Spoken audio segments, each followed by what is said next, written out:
RCB ಅಭಿಮಾನಿಗಳಿಗೆ ನಿನ್ನೆ ರಾತ್ರಿ ಹಬ್ಬದ ಸಂಭ್ರಮವೇ ಸರಿ. ಐಪಿಎಲ್ 2026ರಲ್ಲಿ ರಾಯಲ್ ಚಾಲೆಂಜರ್ಸ್ ಬೆಂಗಳೂರು ತಂಡ ಮತ್ತೊಮ್ಮೆ ತನ್ನ ಶಕ್ತಿ ಏನು ಅನ್ನೋದನ್ನು ತೋರಿಸಿದೆ.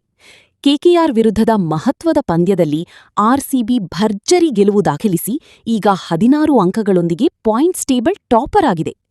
ಪ್ಲೇ ಆಫ್ ಪ್ರವೇಶವು ಈಗ ಬಹುತೇಕ ಖಚಿತ ಅನ್ನೋ ಮಟ್ಟಿಗೆ ಆರ್ಸಿಬಿ ಮುನ್ನಡೆ ಸಾಧಿಸಿದೆ. ಆದ್ರೆ ನಿನ್ನೆ ಪಂದ್ಯದಲ್ಲಿ ಎಲ್ಲರ ಗಮನ ಸೆಳೆದದ್ದು ಒಬ್ಬನೇ ಆಟಗಾರ, ಕಿಂಗ್ ವಿರಾಟ್ ಕೊಹ್ಲಿ. ಹೌದು, ಕಳೆದ 2 ಇನ್ನಿಂಗ್ಸ್ಗಳಲ್ಲಿ ಶೂನ್ಯಕ್ಕೆ ಔಟಾಗಿ ಟೀಕೆಗೆ ಗುರಿಯಾಗಿದ್ದ ಕೊಹ್ಲಿ ನಿನ್ನೆ ಅದಕ್ಕೆ ಬ್ಯಾಟ್ನಿಂದಲೇ ಉತ್ತರ ಕೊಟ್ಟರು. ಅಜೇಯ ಶತಕ ಸಿಡಿಸಿ ಆರ್ಸಿಬಿಗೆ ಅದ್ಭುತ ಜಯ ತಂದುಕೊಟ್ಟರು. ನಿನ್ನೆ ಕೊಹ್ಲಿಯ ಆಟದಲ್ಲಿ ಕೇವಲ ರನ್ಗಳಷ್ಟೇ ಅಲ್ಲ, ಅವರ ಖುಷಿ, ಅವರ ಎನರ್ಜಿ, ಅವರ ಸ್ಪೋರ್ಟ್ಸ್ಮ್ಯಾನ್ ಸ್ಪಿರಿಟ್ ಕೂಡ ಅಭಿಮಾನಿಗಳ ಮನಗೆದ್ದಿತು. ಮೊದಲ ರನ್ ತೆಗೆದುಕೊಂಡ ಕ್ಷಣದಲ್ಲಿ ಕೊಹ್ಲಿ ಭರ್ಜರಿಯಾಗಿ ಸೆಲೆಬ್ರೇಟ್ ಮಾಡಿದರು. 2 ಡಕ್ ನಂತರ ಬಂದ ಆ 1 ರನ್ ಅವರಿಗೆ ಎಷ್ಟು ಮುಖ್ಯ ಅನ್ನೋದು ಆ ಕ್ಷಣ ಹೇಳುತ್ತಿತ್ತು. ಇಡೀ ಪಂದ್ಯದಲ್ಲಿ ಕೊಹ್ಲಿ ತುಂಬಾ ಜಾಲಿ ಮೂಡ್ನಲ್ಲಿ ಕಾಣಿಸಿಕೊಂಡರು.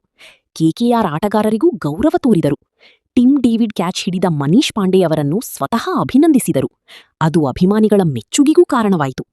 ಇನ್ನೊಂದು ವಿಶೇಷ ಏನೆಂದರೆ, ನಿನ್ನೆ ಪಂದ್ಯದಲ್ಲಿ ಬಹುತೇಕ ಬೇರೆ ತಂಡಗಳ ಅಭಿಮಾನಿಗಳು ಕೆಕೆಆರ್ ಗೆಲ್ಲಲಿ ಅಂತ ಕಾಯುತ್ತಿದ್ದರು. ಏಕೆಂದರೆ ಆರ್ಸಿಬಿಗೆ ಆ 2 ಪಾಯಿಂಟ್ ಸಿಕ್ಕಬಾರದು ಅನ್ನೋ ನಿರೀಕ್ಷೆ ಹಲವರಲ್ಲಿತ್ತು. ಆದರೆ ಆರ್ಸಿಬಿ ಆಟಗಾರರು ಒತ್ತಡದ ನಡುವೆ ಅದ್ಭುತ ಪ್ರದರ್ಶನ ನೀಡಿ ಪಂದ್ಯ ಗೆದ್ದರು. ಈಗ ಟೇಬಲ್ ಟಾಪರ್ ಆಗಿರುವ ಆರ್ಸಿಬಿ ತಂಡದ ಆತ್ಮವಿಶ್ವಾಸ ಮತ್ತಷ್ಟು ಹೆಚ್ಚಾಗಿದೆ.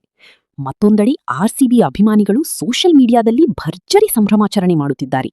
ಈ ಸಲ ಕಪ್ ನಮ್ದೇ ಅನ್ನೋ ಘೋಷಣೆ ಮತ್ತೆ ಜೋರಾಗಿದೆ. ಕಿಂಗ್ ಕೊಹ್ಲಿಯ ಶತಕ, ಆರ್ಸಿಬಿಯ ಗೆಲುವು ಮತ್ತು ಟಾಪ್ ಸ್ಥಾನ ನಿನ್ನೆ ರಾತ್ರಿ ಆರ್ಸಿಬಿ ಅಭಿಮಾನಿಗಳಿಗೆ ಮರೆಯಲಾಗದ ಕ್ಷಣಗಳಾಗಿ ಉಳಿದಿವೆ.